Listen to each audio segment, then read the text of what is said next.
So we have a great pleasure to introduce none other than Dr. Banshi Saboo to give this keynote address. He is Chief Diabetologist and Chairman of Diacare Diabetes Ahmedabad, Global Council Member of EASD and Chair of IDF Southeast Asia, past President of RSSDI and AERO, and Chief Editor of RSSDI textbook and a lot of publications that we all have come across. Yes, sir. Should I start? Thank you. So, first of all, thanks Jyotidev, JPEF, organizing committee, scientific committee for giving me this wonderful opportunity. What I am going to talk, the cardio-renal protection in DKD and beyond traditional therapy. It's something new, redefining how we have to treat DKD in 2025. What is my agenda? Is there any unmet need in managing CKD in patients with type 2 diabetes? That's number one. We'll be also talking about the MR overactivation. That's a treatment target. It's a newer aspect of managing DKD. What the relevance of Finerenone as a mechanism of action for diabetes kidney disease management. Finerenone, we will talk about the clinical trial programs and consideration for clinical practice, and then what is the pillar-based approach for persons with CKD in type 2 diabetes patients. So first and foremost important thing is a need for a early detection. And I think what is unmet need in our DKD management, and actually it is delayed. The diagnosis itself is very much delayed for that. Type 2 diabetes is a leading risk factor for onset of progression of CV and kidney disease both. CV burden in type 2 diabetes is 2 to 3 times higher and higher rates of hospitalization with reduced survival rate. This is what we know for CVD burden. For CKD, 37% prevalence of albuminuria among type 2 diabetic patients in India. So I mean, 1/3 of your diabetic patients will have albuminuria and they have 10 times higher risk of prevalence of kidney failure in diabetes patient than in people without diabetes. If I compare with healthy individuals, having CKD and diabetes can shorten the life expectancy. Early CKD may be around 6.7 to 5.7 year. In diabetes, it is around somewhere 11.7 to 10.2. But if we combine both early CKD and type 2 diabetes, you will be surprised. Actually, these many number of years lifespan loss is there with a person who is having diabetes and CKD both. So I mean, in compared to individually if someone have, and if they have diabetes CKD, the number of life years lost are much more higher. Why this assessment is considered very crucial for a cardio-renal protection? The assessment of both albuminuria and eGFR. So what has been calculated when I was studying in a medical student, we were all doing only serum creatinine. Then over the period of time, we realized that it's not the serum creatinine alone is sufficient. You have to do the estimated GFR. Then micral test came. We know that it is an important test for diagnosing early CVD or it's a endothelial dysfunction. But then over a period of time, we realized that this urine albumin creatinine ratio is very, very important. So you have to have for each and every patient the eGFR as well as urine albumin creatinine ratio, which is more than 30 is important. It is very, very important to have, and there is detection too. In a typical diabetic patient, in CKD patient, the risk of CKD is actually underestimated. Suppose someone have a eGFR which is around more than 90 or around 60 to 90, but if his albumin ratio, urine albumin ratio is less than 3, I mean more than 3 or less than 30, he may be in a green range. But you can see suddenly even his eGFR is more than 90, but if it is 30 to 300, he had become yellow. So this is very, very important. One side is A1, A2, A3, and other side on the left side you have to calculate the eGFR, and both are very important for detecting the CKD and the progression of the disease of CKD too. And that's very, very important. If a person is having urine albumin creatinine ratio which is more than 300, actually he is having severely increased risk of CKD progression. And this is something which all physician, all primary care physician must know and while treating a diabetic patient. Albuminuria and fibrosis are very closely related.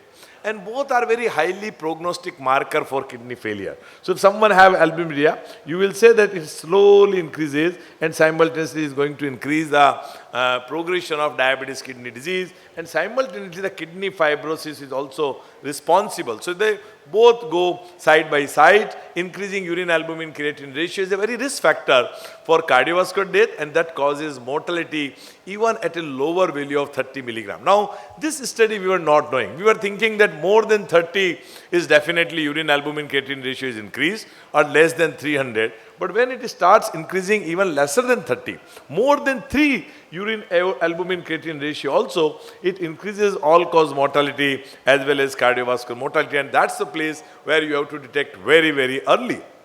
So what the guidelines recommend, both eGFR and urine albumin creatine ratio testing at least annually in all patients with type 2 diabetes. We all do now. The creatine value is done. I think most of the primary care physicians across the country, if they forget, they have to remember that once in a year it is must, but it's not just creatine value. Make sure that you are doing estimated eGFR, and don't forget to do urine albumin creatine ratio, because most of the labs which are, in a health checkup labs and all those, they don't take urine. They just take the complete blood sample, and a big report of blood sample reports, everything will be there. But urine albumin creatine ratio, we can use a point of care testing in your clinic too. And all these drivers of CKD and CVD progression, are they addressed? I will say no, because still there is a lot of residual risk. Even after 2008, when all the newer anti-diabetic agents was primarily tried for cardiovascular mortality to decrease, and then CVOT trials started coming, and then in 2015 onward, it is shown that yes, it decreases cardiovascular disease or death also. But then in subgroup analysis of SGLT2, first time they found that actually CKD progression is also being halted by these, and then there are dedicated trial by these molecules only for diabetes kidney disease, and then they had used even in non-diabetic kidney disease also, found to be that they are actually, the progression is halted by these molecules, and at the same time they are the one which decreases cardiovascular mortality too. So the drivers of CKD is, hemodynamically, we wanted to have the best blood pressure control, that we know that if a DKD progression to be halted, that's first thing you have to have intensive blood pressure control, and other is a good glycemic control. So these two important factors we were trying since years, giving ARB, ACE inhibitor, trying to get the best blood pressure control, giving the best therapy for controlling the sugar also and metabolic profile, and then we added the SGLT2 inhibitor that had helped. But something which was unmet, which was inflammation, which was fibrosis, which we were not able to treat before a few years, because these were the two things we were treating since years, but still there was a lot of residual risk which was there. And in patients with DKD, there is a MR overactivation also. Someone can say that this MR overactivation is there, which will increase cortisol level. Why can't we use the older one? Why you need a non-steroidal MR inhibitor? That's what important point. And we need to block these MR activation. Blockade will help inflammation, fibrosis, but also will help decreasing albuminuria, and other hemodynamic factors will be also improved. And a Finerenone is a molecule in compared to the older one, which was spironolactone and eplerenone, which was there. They were used, we were using them for heart failure, for resistant hypertension, but this particular molecule, which has been studied, and I will be talking more about it, is for CKD associated with type 2 diabetes patients.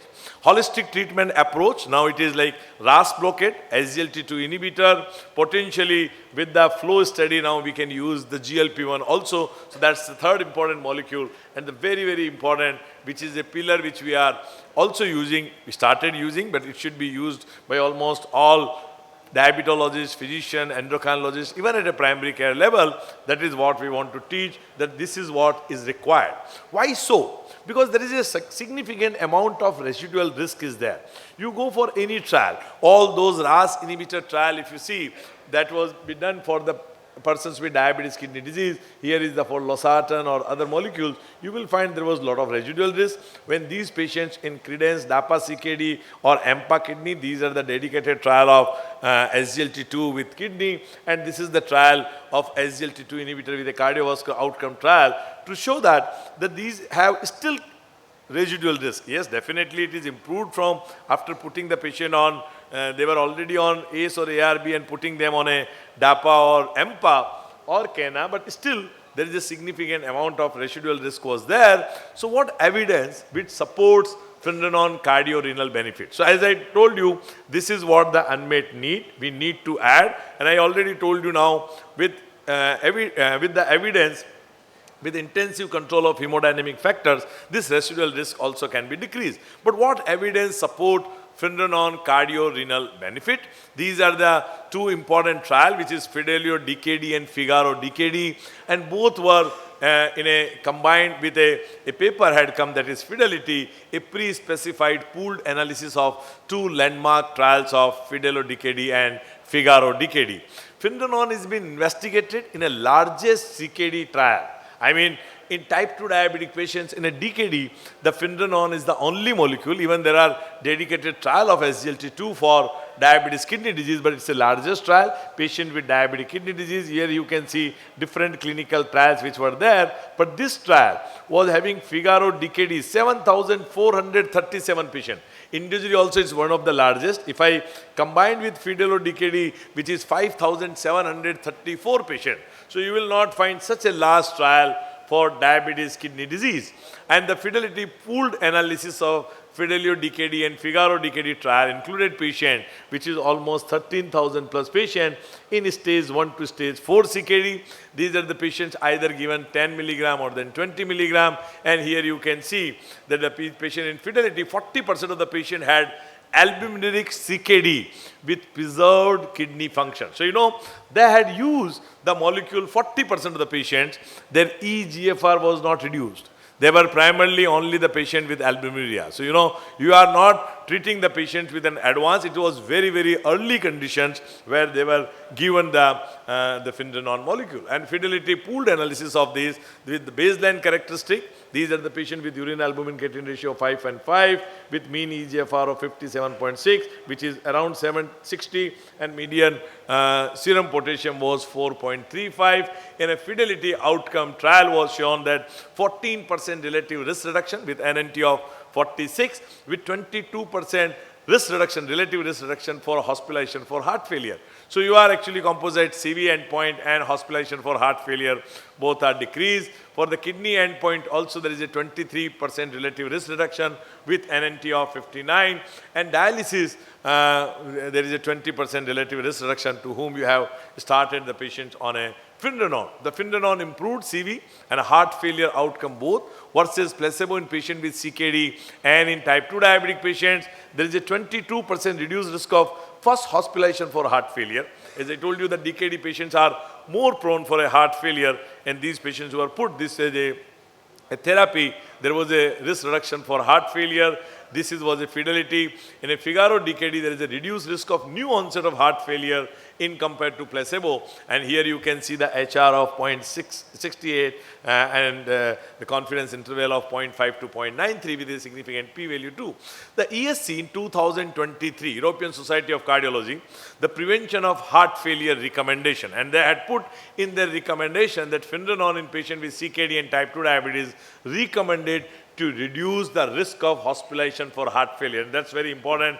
In 2023, European Society of Cardiology, Finerenone reduced urine albumin creatinine ratio by 32% between baseline and month 4 versus placebo. So here you can see when the patients you start them, you can see the Finerenone had reduced significantly urine albumin creatinine ratio by 32%. Fidelity SGLT2 subgroup analysis. It means these were the patients who are already on SGLT2 inhibitor, consistent CV and kidney benefits, and improved urine albumin creatinine ratio irrespective of baseline SGLT2 inhibitor. So the question is whether you should add first SGLT2 add or then Finerenone. No, even this data had shown that even those patients who are already on SGLT2, there was a further benefit. So you have a patient with urine albumin creatinine ratio higher, you add both together, and they have both synergistic benefit also, because Finerenone is going to increase the potassium level while SGLT2 will not allow it to increase the potassium level too. So it will be having a good beneficial effect. Synergistic benefit will be also there with CV composite, kidney outcome, hospitalization for heart failure, all cause death. You can find that everything is favoring Finerenone in compared to the patients who are not on that. So the patients who are put, even though they were already on SGLT2, Finerenone had similar adverse events compared to placebo. Yes, there is an increased incidence of hyperkalemia. So when you have a eGFR less than 60 or less than 45, start with 10 milligram. But when you have more than 60 and you are not worried of hyperkalemia or patient is not at the risk of developing increasing potassium, I start them directly, can be done with the 20 milligram. But otherwise recommended is start with 10 milligram, see the potassium level after 1 month. If it is not increasing, then you can continue with that. Any other adverse events which are almost comparable with placebo, so it's not like that Finerenone is increasing any adverse events. The Finerenone is become a core pillar for cardio-renal protection. This is the confidence study, which is in 2025, has been published. Again, the final data will be there in American Heart Association meeting. The confidence study investigate efficacy and safety of simultaneously initiation of Finerenone and SGLT2. So this is the first study, because everyone will have the last year or last to last year when I was talking that is there any study when both these molecules started simultaneously, what the benefit? I had shown you already the data that baseline patient who are already on SGLT2 further added had given the benefit. But if we have a clinical trial, now yes, it is the data which is going to be published. It's a double dummy multi-center 3-arm randomized control trial where both the molecules Finerenone with EMPA is being added, and confidence study included a diverse range of patients with CKD and type 2 diabetes with high comorbidity burden, and simultaneously initiation of Finerenone and SGLT2 inhibitor led to an additive reduction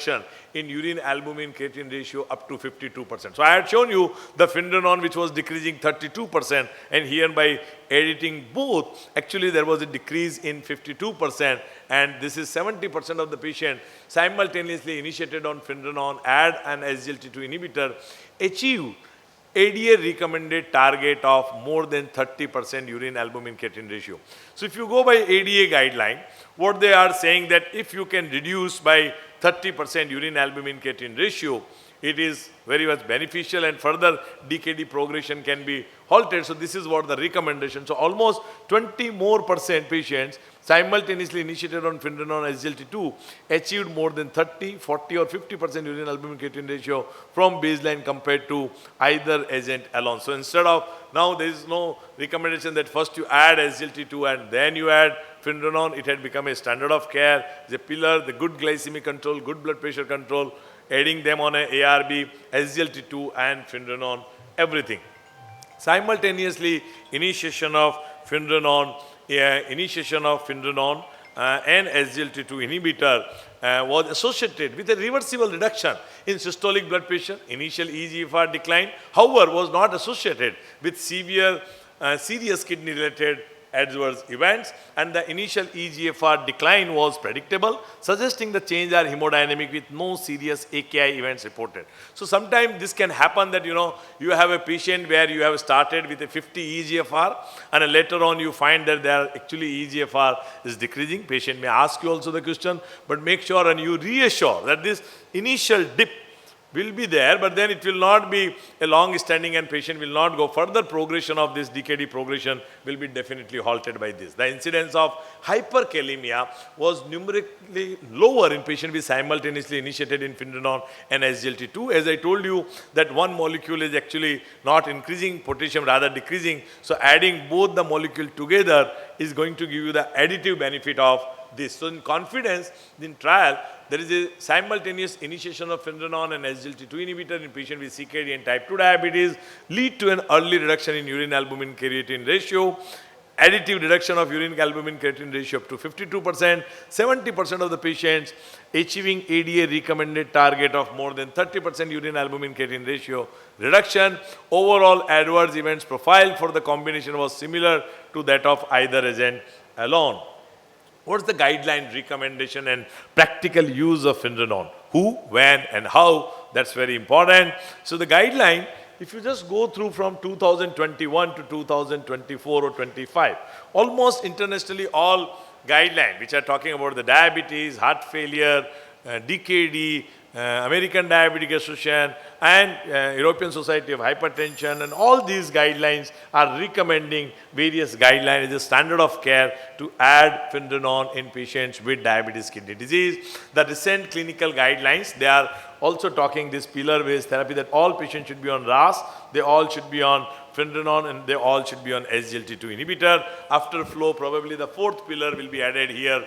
That is what the GLP-1 should be added to. This is what all different guidelines have recommended, endorsed this, that to optimize this three-pillar approach or a drug therapy for a person with diabetes kidney disease. Finerenone dosing algorithm is very simple. As I told you, they start with 10 milligram. If you have a lower EGFR, worried of hyperkalemia, or start with 20, make sure that you are getting the potassium level. If potassium level is high, mostly you have to stop both the molecules, the ARB and Finerenone both, and then again you start one by one. May not be all, both can be started together, and see again the potassium level, monitoring potassium level, but the percentage of getting hyperkalemia, and that may be the reason for your withdrawal, will be less than 5% of your patient. To conclude my talk, the key takeaway, the guidelines recommend both EGFR and urine albumin creatinine ratio must at least once annually for comprehensive DKD screening. Early stage of CKD management is frequently missed. So what we are seeing, the patient comes with a less EGFR and with a tertiary care consultant, and then the things are already delayed. Despite the standard RAS blockade and SGLT2 inhibitor, patient remain at a very significant risk of CKD progression. Mineralocorticoid receptor overactivation drives inflammation and fibrosing, and that representing a key therapeutic target for CKD progression. Finerenone target MR overactivation and effectively slows both heart and kidney disease progression in type 2 diabetes patient management. Finerenone demonstrates efficacy in slowing CKD progression and preventing CV events with good tolerability across all CKD stages. With this, I once again thank you JPEF for giving me a wonderful opportunity, and I invite all of you for our National Meeting of Diabetes India, which is in month of Feb, 12 to 15th Feb at HICC Hyderabad, and Dr. Rakesh Ai is organizing chair for that. Thank you very much. Thank you very much, sir, for highlighting the albuminuric CKD, and that this is going to be a hope rather than a hype. Thank you. Doctor, I think it's a very exhaustive lecture. I think there are cardiology trials are ongoing also, the fine art study, and I think it is very useful. Fine art study is also there, that will be also published in European Society of Cardiology, I think. Yeah, and also I think the use in FIDELIO-DKD, heart failure with preserved ejection fraction, where we have also there. Very few drugs. I wanted to ask you, what is the role of Finerenone in diabetic CKD without proteinuria? Without proteinuria, it is not been, because still we don't know what is the reason for them. So without non-albuminic DKD, the Finerenone is not recommended. Still, even for type 1 diabetes DKD, even with albuminic, it is not recommended. We don't know why. There is dedicated study going on for that, because the same pathophysiology should be there for type 1 and type 2 both. But still it is not been officially recommended. But for non-albuminic also they are doing. They develop more hyperkalemia, and there is no study to prove that it should be recommended also in the non-albuminic DKD also. And I think both molecules started initially reduce the EGFR, SGLT2 as well as Finerenone. So that I think it is actually, it means that the drug is becoming effective. There is a small reduction in the EGFR, and then it normalizes. Yes, so this happens like first dip, and then, so this happens even with the start you patient on ARB also. You have seen with the SGLT2 inhibitor, you see also. So there will be some initial dip, and that you have to initially explain the patient and reassure the patient also for the same. So if cost is a consideration, can we use spironolactone in place of Finerenone? I had just one slide, but if you compare them, the side effects of spironolactone is very high. The gynecomastia and the long-term uses of it, and it has not been studied also. So there is no clinical study to show that spironolactone is as effective. It requires non-steroidal MRA only. And the Finerenone has been only molecule which has been studied, not even epinephrine also. No, if you develop finerenone like gynecomastia, you can change over to finerenone. Is that an option? I mean, if you, Develop gynecomastia. and then you other add, side, okay, okay. Then you can change over. But you are going No, to if, have with cost, the spinal cost is I an agree issue. with you. I fully agree with you. I think it's time to conclude. Thank you very much. Thank you. Thank you very much, sir.